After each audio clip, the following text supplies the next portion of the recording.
చాలా విషయాలు మర్చిపోయారు ఆయన. ఇప్పుడు వచ్చేటప్పటికి ధర్మపన్నాగాలన్నీ చెప్తా ఉన్నారు. నా కుమారుడు అమెరికాలో చదువుకున్నాడు, నా కుమారుడు డెలైట్లో ఉద్యోగం చేశాడు, మళ్ళీ ఇప్పుడు అమెరికా వెళ్దాం అనుకుంటే అరెస్ట్ చేశారని. మరి ఆ రోజున అమెరికాలో చదువుకొని ఉద్యోగం చేసే కుర్రోడిని ఇండియాకి ఎందుకు తీసుకొచ్చారు? అధికారం ఉంది కదా, నేను ఆల్రెడీ దోపిడీ కార్యక్రమాలు మొదలెట్టాను, నువ్వు నేను ఇద్దరం కలిపి నాతో పాటు తోడు దొంగ నువ్వు ఇప్పుడు నుంచే ట్రైనింగ్ అవుదామని చెప్పి తీసుకొచ్చారా అని నాకు ఇప్పుడు అనుమానం వస్తూ ఉంది. ఇప్పుడు ఆయన మీద అక్రమ కేసులు పెట్టారంటున్నారు. ఆ రోజు చంద్రబాబు నాయుడు గారిని ప్రశ్నించడానికి వెళ్ళానని చెప్పి చెప్తా ఉన్నారు. మరి ప్రశ్నించడానికి వెళ్ళిన రోజున ప్రెస్లో మీరు ఏం మాట్లాడారు, ఈరోజు ఏం మాట్లాడుతూ ఉన్నారు? ఒక భూమిని కొని అది వివాదాల్లో ఉందని, సిఐడి ఆధీనంలో ఉందని చెప్పి వాళ్ళకి తెలియని విషయం కాదు. కావాలని చెప్పి వేరే సర్వే నెంబర్లో భూమి కొని పక్క సిఐడి భూములు ఏవైతే అగ్రిగోల్డ్ భూములు ఉన్నాయో దాన్ని ఆక్రమించి వాటిని అప్పనంగా అమ్మి ఈ రోజున కులం గురించి మాట్లాడుతూ ఉన్నాడు. నేను ఒక బీసీని కాబట్టి, నేను ఒక గౌడు కులస్తుడు కాబట్టి అని చెప్పి. అసలు నువ్వు గౌడు కులస్తుడు అయితే నీవు ఆ గౌడు కులంలో నుంచి పెరిగి పెద్దవాడయ్యి ఈ రోజున రాష్ట్ర మంత్రిగా ఎదిగి నువ్వు కనీసం నలుగురు గౌడ కులస్తులకైనా సాయం అందించావా జోగి రమేష్ గారని ప్రశ్నిస్తా ఉన్నా. ఎందుకంటే మీ అందరికి తెలియని ఒక చిన్న విషయాన్ని మీ అందరి దృష్టికి కూడా తీసుకురావాల్సిన అవసరం ఉంది.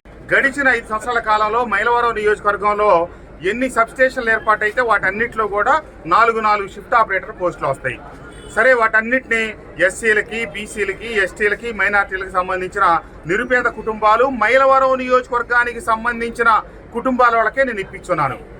నేను వైఎస్ఆర్ కాంగ్రెస్ పార్టీకి దూరం అయినప్పటికీ శాసనసభ్యుడిగా ఉన్న కాలంలో ఇతగాడు మంత్రిగా ఎలగబెడతా నేను గతంలోనే శాసనసభ్యుడిగా ఉన్నప్పుడే వెలగలేరు కాదు కౌలూరు సబ్స్టేషన్లో జీకొండూరుకు సంబంధించి ఒక పత్రికా సోదరుడు, ఒక ఎస్సీ నిరుపేద సోదరుడికి సంబంధించిన కుమారుడికి నేను అవకాశం ఇచ్చే ఇప్పుడు దాదాపుగా 7 మాసాలకు పూర్వం అతను 7 మాసాలు పనిచేశాడు. 1 మాసం కూడా ఇంకా జీతం పడలా. జీతం పడే నెలలో నేను వైఎస్ఆర్ కాంగ్రెస్ పార్టీకి దూరం అవటం, అప్పుడే ఇంకొక సబ్స్టేషన్ ఏర్పడితే దాంట్లో వచ్చి 4 ఉద్యోగాలు, మొత్తం 5 ఉద్యోగాలు ఏమైతే బేతపూడి నరసయ్య కుమారుడిని తొలగించి తనకు అనుకూలమైన ఒక కుర్రోడిని అక్కడ వేసాడు.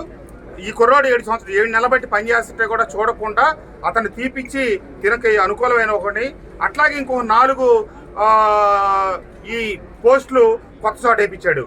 ఎవరై వేయించాడు అంటే ఒకళ్ళు ఎక్కడో ఖమ్మం అంట, లేకపోతే ఇంకొకళ్ళు ఎవరో విజయవాడ, లేకపోతే ఒంగోలు ఏదేదో చెప్పారు. అంతే తెప్పించి మైలవరం నియోజకవర్గానికి సంబంధించిన ఒక్క కుర్రోడికి కూడా ఉద్యోగం ఇప్పించపోలా. సరే, ఇప్పించపోయినందుకు కాదు, లేకపోతే జీకొండూరు కుర్రోడికి ఇప్పించాడని కాదు, కానీ ఈ 5 పోస్టులు 7/5 35 లక్షలకు జోగి రమేష్ గారు అమ్మటం జరిగింది.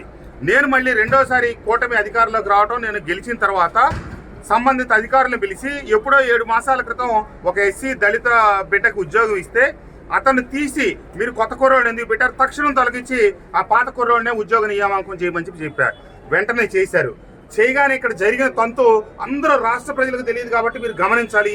ఈ సమావేశం ద్వారా వెంటనే మా జీకొండూరుకు సంబంధించిన మా పెద్ద ఆయన ఉజూరు నరసింహారావు గారు, మా మండల పార్టీ అధ్యక్షులు పజ్జూరు వెంకయ్య గారు కలిపి ఆ కుర్రోడిని నా దగ్గర తీసుకొచ్చారు. ఎవరయ్యా అంటే ఆ కుర్రోడు గౌడ సామాజిక వర్గానికి సంబంధించిన యువకుడు. సారే, తప్పే, నేను పొరపాటే చేశాను, కానీ వాళ్ళ పెద్దోళ్ళు ఎవరు ఉన్నారు, ఏదో కుర్రోడు జీవితంలో స్థిరపడతాడు అని చెప్పి మేము ఆత్రపడి ఆ ఎస్సీ కుర్రోడిది లాక్కొని జోగి రమేష్ ఇప్పిస్తే మావాడికి ఉద్యోగం ఇచ్చామండి అని చెప్పి అన్నాడు. అది తప్పు.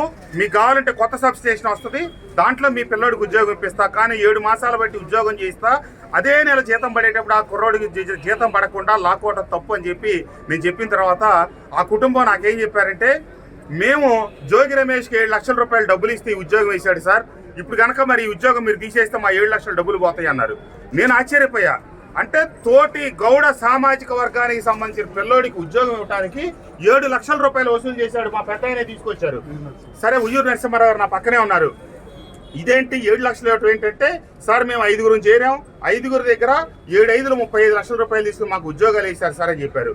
నేను చెప్పా, అయితే మీరు వెళ్ళి ఇప్పుడు ఈ ఉద్యోగానికి డబ్బుకి సంబంధం లేదు, మీరు వెళ్ళి వాళ్ళనే డబ్బులు అడగండి, ఇవ్వకపోతే కనుక అప్పుడు చూద్దామని చెప్పా. కాదు సార్, మా డబ్బులు వాళ్ళు ఎవరు అన్నారు. మీరు ఎందుకు అడగండి, ఇవ్వకపోతే కనుక వాళ్ళ మీద ఏ చర్యలు తీసుకోవాలో అప్పుడు తీసుకుందామని చెప్పాను. సరే, తర్వాత వెళ్ళి అడిగారంట, వారానికి ఇస్తామన్నారంట. వారానికి 7 లక్షల రూపాయలు ఎరక్కిచ్చారు. ఇది జోగి రమేష్ గారు గౌడు కులానికి చేసిన సేవ. సొంత సామాజిక వర్గం.